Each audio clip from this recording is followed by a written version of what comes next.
Então, o tema dessa manhã, eu gostaria de trazer um tema um pouco diferente. O título eu colocaria da seguinte maneira: o julgamento dos sem lei.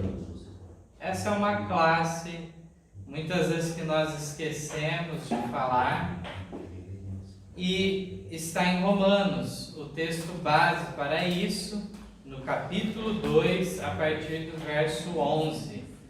E nós vamos então fazer a leitura desse texto base de nosso estudo, depois iremos ao Espírito de Profecia com comentários adicionais para destrincharmos em detalhe essa mensagem, o julgamento dos sem lei. Que classe é essa e como que vai ser o julgamento destes? Então, vamos abrir nossas Bíblias em Romanos, capítulo 2, versos 11 ao 16, leremos.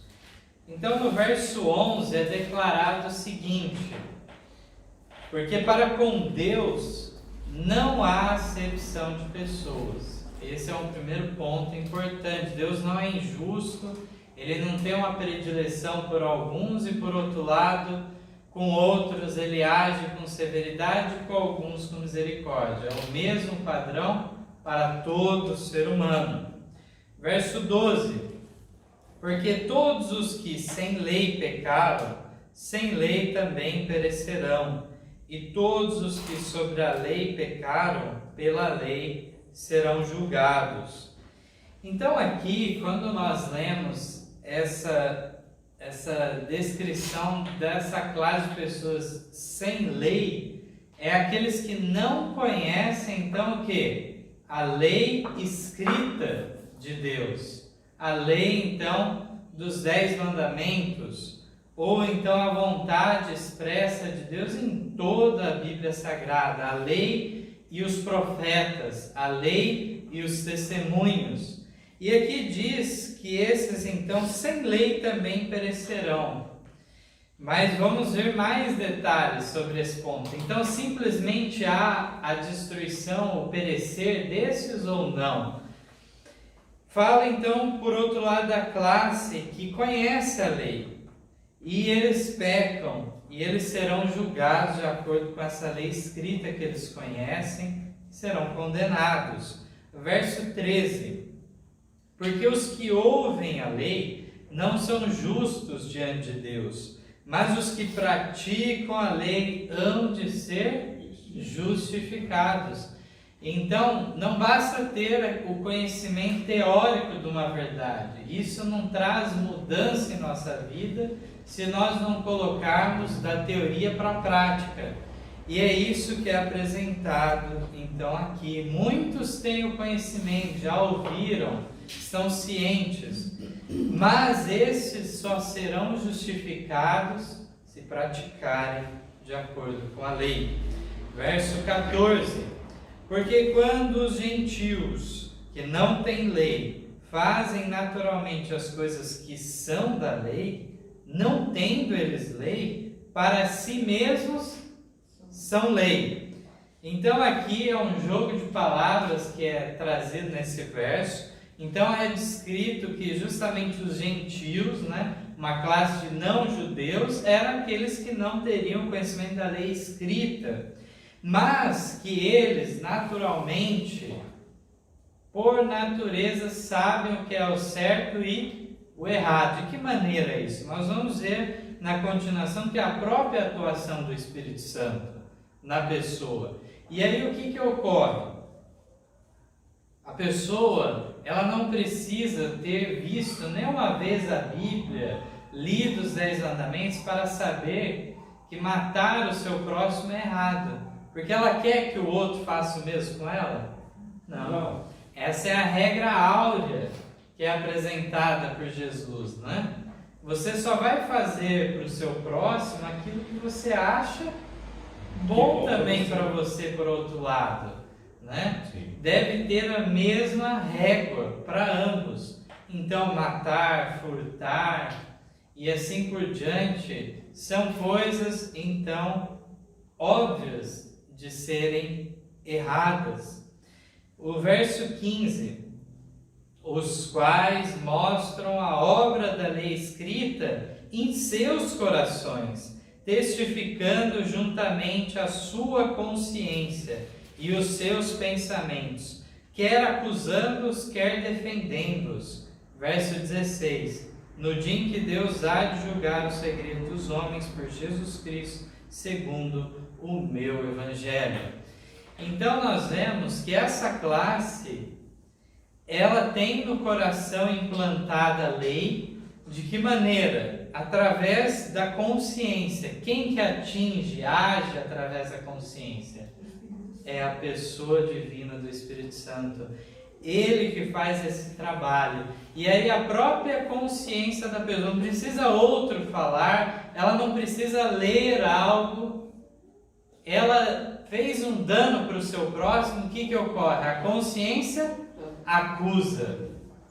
Ela fez um bem para o próximo, a consciência fica o quê? Limpa, leve. Limpa, tranquila. Veja só. Então, de modo geral, a lei... Se sente muito bem, melhor possível. Então, de modo geral, a segunda tábua da lei, que fala do nosso amor para com o próximo, ela está implantada no coração de todo ser humano e, então, o Espírito Santo mexe na consciência das pessoas. Quanto mais endurecida a consciência, menos o Espírito Santo tem como atingir aquela pessoa, como nós bem sabemos. Por outro lado, podemos falar alguma coisa sobre a primeira tábua, os 4 primeiros mandamentos, que eles fazem referência ao amor a Deus, ao nosso dever para com Deus. Este tem alguns aspectos mais específicos, que muitas vezes aquele que não tem o conhecimento da lei escrita, ele não vai compreender completamente. O mais em especial que nós podemos ver é o sábado. Mas em relação, por exemplo, ao primeiro, de não ter outro Deus diante dele, nós podemos dizer que, de fato, a supremacia de Deus sobre tudo é algo também óbvio. Se Ele é o Deus Criador que fez tudo isso, e a natureza testifica de um design inteligente, de um Criador, então, de fato, essa pessoa tem que envolver a sua adoração a este Deus. O segundo mandamento, então, fala de imagem e escultura. É um pouco mais específico. No entanto, é inegável que a imagem e escultura ela está fazendo o quê? Diminuindo a pessoa divina que se criou, toda isso não está resumida a isso. Há um artifício, então, do ser humano. O terceiro mandamento fala, então, de pronunciar palavras em vão em relação a Deus. Também é algo que a pessoa que criou um temor e um tremor em relação ao Deus Criador, ela pode desenvolver também isso. O curioso é nós notarmos que, de fato, o sábado é o mandamento mais específico de todos os 10, porque ele é o sinal entre Deus e quem? E o homem. E o seu povo. Especificamente o seu povo. Que ele é o Criador. Então, o povo de Deus, então, de modo geral, que está identificado com o sábado, e os outros não reconhecem. Podem reconhecer até um detalhe, um dia de descanso na semana. Mas o quarto mandamento é mais específico que isso. Ele ordena, então, que a observância do último dia, o 7º dia da semana, para então observar, guardar, descansar em uma série de situações. E parece que fica uma bênção, né? E uma bênção, e uma santificação, uma separação daquele dia, né? E nós vemos então que de fato é o mandamento que está mais relacionado a um conhecimento da lei escrita de Deus. Porque aí essa pessoa também vai se unir o quê? Com o povo de Deus. Maravilhoso isso, né? Eu gostaria de partir agora para alguns comentários aqui de diversos textos da pena inspirada mensageira do Sr. Ellen White, O primeiro está no Testemunho para Ministros 440. Primeiro vamos dar algumas considerações em relação à nossa situação, conhecedores. Depois partiremos para os outros, para vermos também o nosso dever. Não pode ficar de maneira solta isso. Aqui no texto é dito que o homem é pesado na balança e achado em falta quando está vivendo na prática de qualquer pecado conhecido. Então, houve o conhecimento em relação àquilo e existe essa dificuldade. Grande conflito, página 472. Ninguém se engane com a crença de que pode tornar-se santo enquanto voluntariamente transgride um dos mandamentos de Deus. O cometer o pecado conhecido faz silenciar a voz testemunhadora do Espírito e separa a alma de Deus. Então aqui falou também que tem que haver ser algo voluntário. A pessoa não foi involuntariamente cometeu algo, mas então ela tomou a decisão de fazer algo. A meditação aí, recebereis poder, página 367. Não devemos dar-nos por satisfeitos até que todo pecado conhecido seja confessado. Então temos o privilégio e o dever de acreditar que Deus nos aceita. Por que várias vezes falando essa palavra pecado conhecido? Porque de fato nós vemos o salmista dizendo que para Deus perdoar até as faltas que lhe eram ocultas, que ele não discernia, que ele era ignorante em relação àquilo. Devemos pedir perdão, mas aquilo que já conhecemos devemos agir de acordo. Testemunho para Ministros 162. Tem-me sido perguntado por que é que há tão pouco poder nas igrejas. A resposta é que é devido a ser o pecado conhecido, acariciado de várias maneiras entre os profetas seguidores de Cristo, e a se tornar a consciência endurecida por longa violação. Então essa é uma outra dificuldade. Aquele que conhece uma mensagem e não age à altura dela, existe essa dificuldade então ao decorrer do tempo. Mensagens Escolhidas, volume 1, página 360. Quando nos revestimos da justiça de Cristo, não temos nenhum prazer no pecado, pois Cristo estará trabalhando conosco. Poderemos cometer erros, mas odiaremos o pecado que causou os sofrimentos do Filho de Deus. Olha que texto maravilhoso, né? Fala que poderemos sim cometer falhas, erros, de maneira não premeditada, mas que odiaremos o pecado que causou a morte de nosso Salvador. Conselhos sobre Escola Sabatina, página 84. Ninguém deve ser tratado com desprezo. Olha que importante agora esse texto. Não deve existir farisaísmo nem justiça própria. Entramos em contato com muitos cristãos verdadeiros que não são da nossa fé, mas que vivem de acordo com a melhor luz que possuem. Esses desfrutam de maior favor de Deus do que os que têm mais luz, mas não progridem pela prática de obras correspondentes. Devemos cuidar com o nosso julgamento. Então, a pessoa, de repente, ela está andando na maior luz que ela já recebeu, sendo fiel a todo o dever que se lhe apresentou. Melhor que muitas vezes alguns que estão entre o povo de Deus e não estão à altura da luz que tem. Grande Conflito, página 565.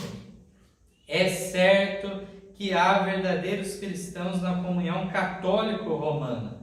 Milhares na dita igreja estão servindo a Deus segundo a melhor luz que possuem. Não devemos excetuar achar, não, é só no protestantismo, é só no adventismo, ou coisa. Não. O catolicismo tem milhares de pessoas que estão servindo de bom grado, de acordo com a luz que já irradiou a sua mente. Meditação nos lugares celestiais 153. A alguns é concedida maior luz que a outros. Cada qual será julgado pela luz que lhe foi dada. Deus deseja que considereis sagrada a luz que vos deu. Eventos Sinais 216.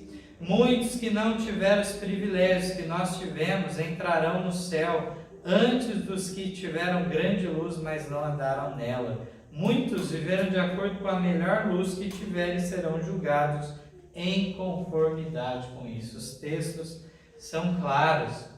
Testemunho para a Igreja, volume 1, 262. Incide sobre nós maior luz do que brilhou sobre nossos pais.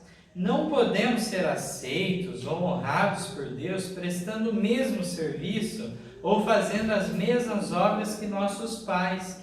A fim de ser aceitos e abençoados por Deus como eles foram, cumpre-nos imitar sua fidelidade e seu zelo, aperfeiçoar nossa luz como eles fizeram a sua e fazer como eles teriam feito caso vivessem nossos dias. Olha que texto bonito, maravilhoso, para mexer com a nossa mente. A pessoa às vezes olha para o retrovisor, olha para trás e pensa o seguinte: eu quero servir da mesma fidelidade que meus antepassados fizeram. Mas se o seu antepassado ou seu pai espiritual tivesse recebido a luz que você tem hoje, ele agiria como você está querendo agir ou ele estaria numa condição melhor? Então aqui, se estes homens fiéis do passado estivessem vivos hoje, eles seguiriam a senda da verdade e aceitariam a nova luz. Testemunho, volume 2, página 691. Os homens serão julgados segundo a medida de luz a eles concedida. Ninguém será responsável pelas trevas e erros em que anda, se não lhes foi levada a luz. Eles não pecaram em não aceitar aquilo que não lhe foi apresentado. Não há culpa. Ainda que seja um pecado, ou seja uma transgressão da lei, de repente algo, não vai receber a culpa a pessoa, porque ela não teve luz sobre aquilo. Diz aqui ainda no testemunho, na página seguinte: ao acompanharmos a cadeia de profecias, a verdade revelada para o nosso tempo tem sido claramente vista e explicada. Somos responsáveis pelos privilégios que desfrutamos e pela luz que incide em nosso caminho. Os que viveram nas gerações passadas foram responsáveis pela luz que lhes foi concedida. Sua mente foi despertada acerca de vários pontos da Escritura que lhes serviram de prova. Não compreenderam, porém, as verdades que hoje entendemos. Não foram responsáveis pela luz que não tiveram. Tinham a Bíblia como nós, mas o tem para ser esclarecida a verdade especial quanto às cenas finais da história terrestre é o das últimas gerações que vivem na Terra. Então eu lembro do caso de Lutero.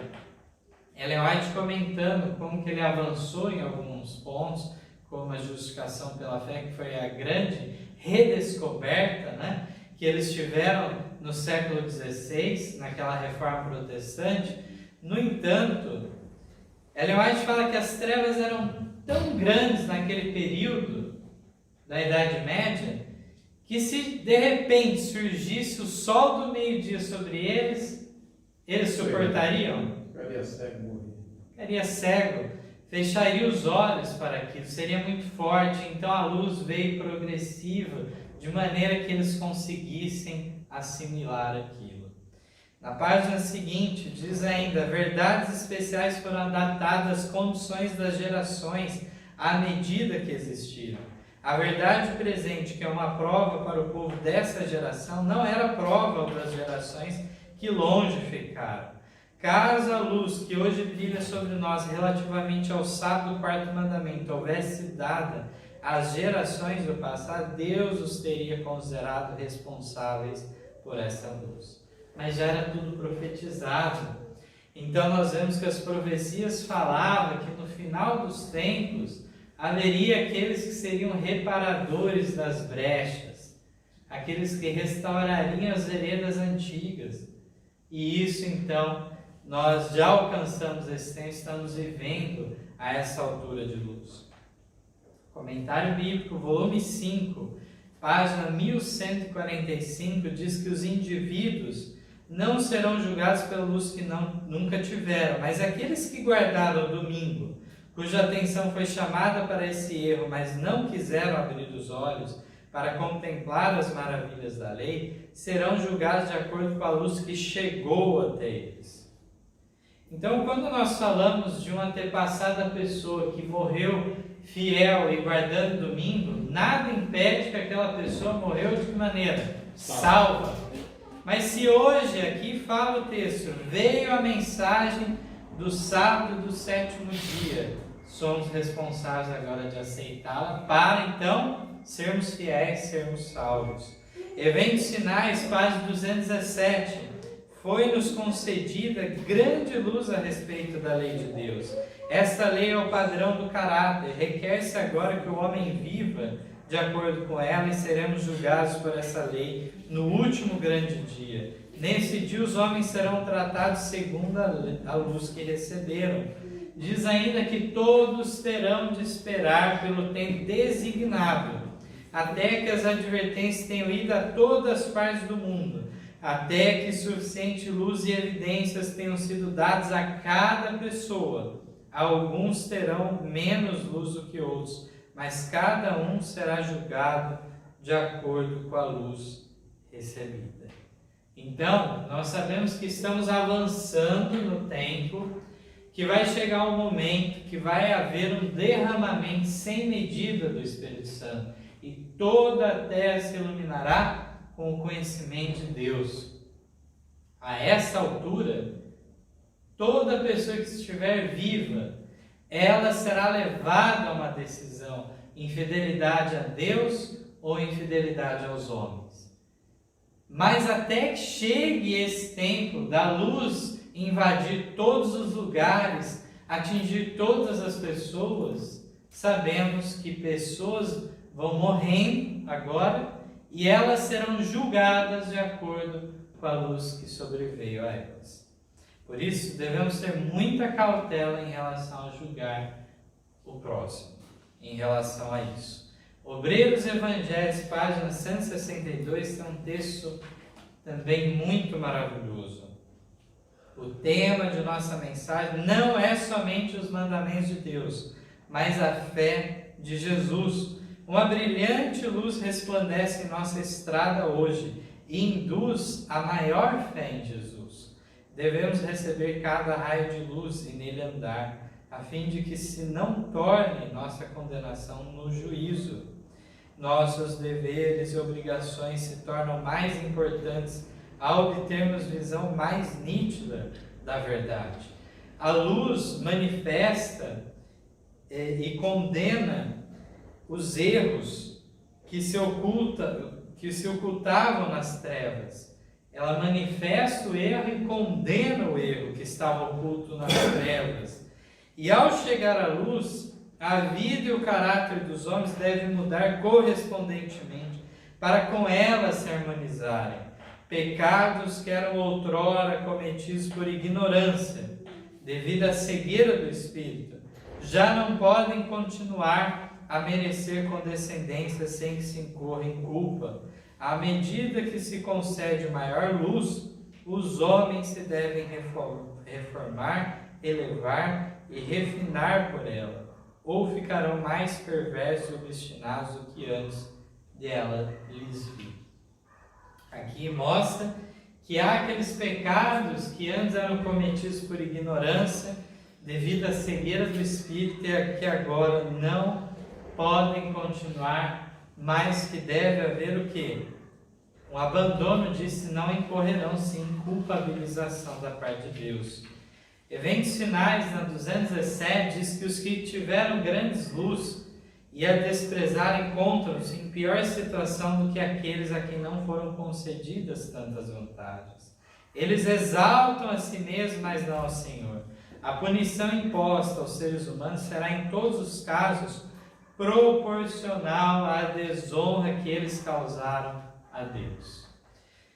Também no comentário bíblico diz que ninguém será condenado por não fazer caso da luz e do conhecimento que nunca teve e não pôde obter. Muitos, porém, recusam obedecer à verdade que lhes é apresentada pelos embaixadores de Cristo. Olha o detalhe agora. Porque desejam acomodar-se ao padrão do mundo. E a luz que penetrou no seu entendimento, a luz que resplandeceu na alma, condená-los-á no juízo. A continuação vai desenvolver mais esse aspecto da pessoa que escolhe ficar na cegueira. Ela não quer aprender. Teve oportunidade. Isso. Olha só, os que têm a oportunidade de ouvir a verdade, mas não se esforçam para ouvi-la ou compreendê-la, pensando que se não ouvirem, não serão responsáveis, serão considerados culpados perante Deus, como se a tivesse ouvido e rejeitado. A pessoa fez de propósito, então, falar, não quero saber disso, eu vou ficar aqui na minha ignorância. E Deus me salve assim. Melhor eu saber que eu preciso mudar. Isso. Diz assim ainda: não haverá desculpa para os que preferem continuar no erro, quando poderiam compreender o que é verdade. Em seus sofrimentos e morte, Jesus fez expiação por todos os pecados de ignorância, mas não foi tomada nenhuma providência para a cegueira voluntária. Diz ainda: não seremos considerados responsáveis pela luz que não atingiu nossa percepção, mas pela luz a que resistimos e que rejeitamos. Um homem não poderia compreender a verdade que nunca lhe foi apresentada e não pôde, portanto, ser condenado pela luz que nunca teve. Mas, se ele teve a oportunidade de ouvir a mensagem, de conhecer a verdade, mas recusou-se a aproveitá-la, estará entre aqueles de quem Cristo disse: não quereis vir a mim para terdes a vida. Aqueles que deliberadamente se colocam onde não terão oportunidade de ouvir a verdade, serão contados entre os que ouviram a verdade e persistentemente resistiram às evidências desta. Então, é muito sério aqui o que é dito nesses textos, né? Vemos que a pessoa, ela desperdiça as oportunidades. Ouve algo, mas não se esforça para compreender. E assim por diante.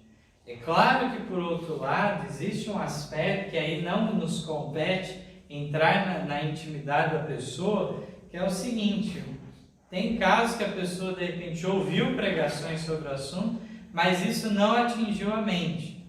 A pessoa, de fato, não conseguiu compreender aquilo.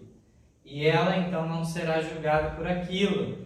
Vemos o próprio caso, então, de pioneiros do passado, que acabaram não conseguindo compreender algum ponto, mesmo do sábado, quando já veio a luz, mas já estavam de idade, e eles então ficaram livres daquela culpa.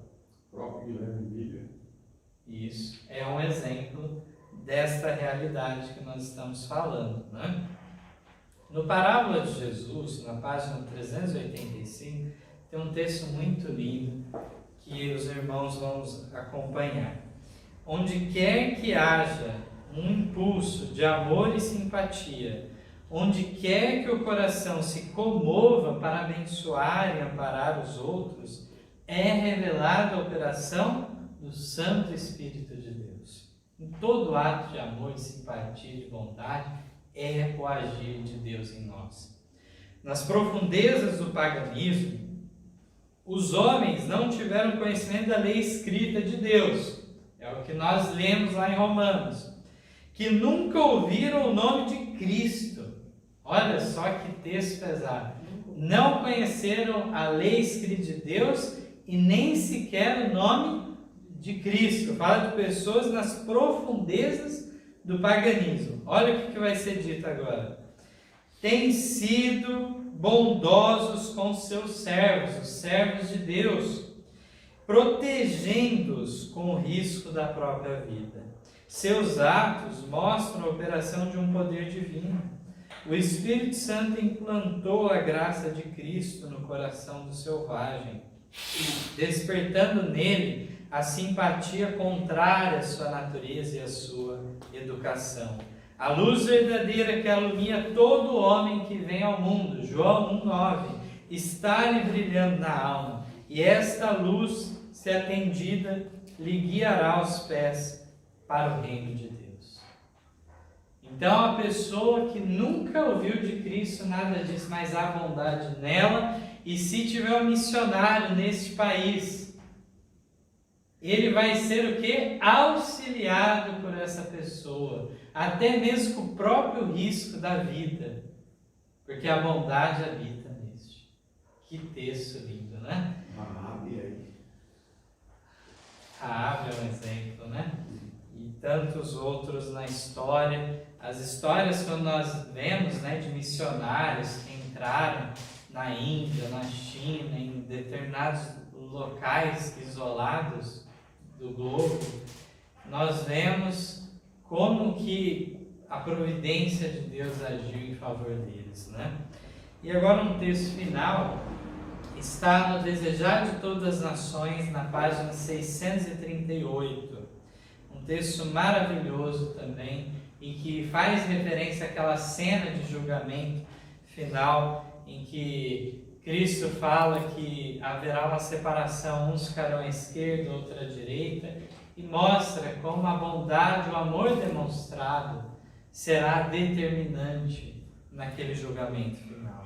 Aqui diz assim: aqueles que Cristo louva no juízo, talvez tenham conhecido pouco de teologia, mas nutriram seus princípios. Mediante a influência do Divino Espírito, foram a bênção para os que os cercavam. Mesmo entre os gentios, existem pessoas que têm cultivado o espírito de bondade. Antes de lhes haverem caído aos ouvidos as palavras de vida, acolheram com simpatia os missionários, servindo-os mesmo com perigo da própria vida.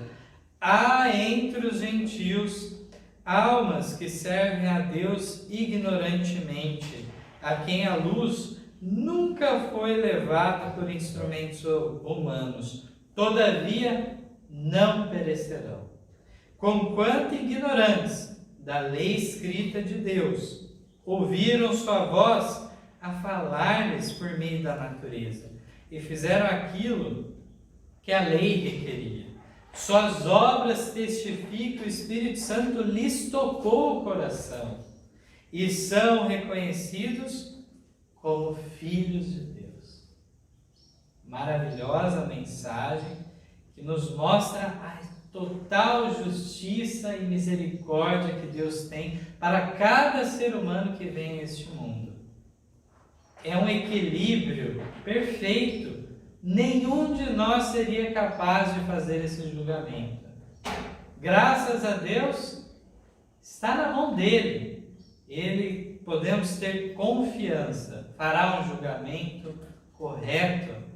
E vemos então que não se perderá nenhuma alma que se abriu à operação de Deus em seu coração. Possamos meditar em tudo isso, ver que de fato temos muito que aprender, muitas vezes, daqueles que estão lá de fora. Aqueles que nunca ouviram a lei escrita ou o nome de Cristo. Eles também têm o que nos ensinar muitas vezes. Porque no final das contas, o fundamento de tudo, o ponto que gira a nossa perfeição de caráter cristão, envolve o amor. O amor, como dito na Bíblia, ele só é aprendido de Deus, de nenhum ser humano. Este amor, então, incondicional que Deus demonstrou por nós, deve habitar em nosso coração também em favor do nosso próximo. Esse é o meu desejo de oração. Amém. Amém. Vamos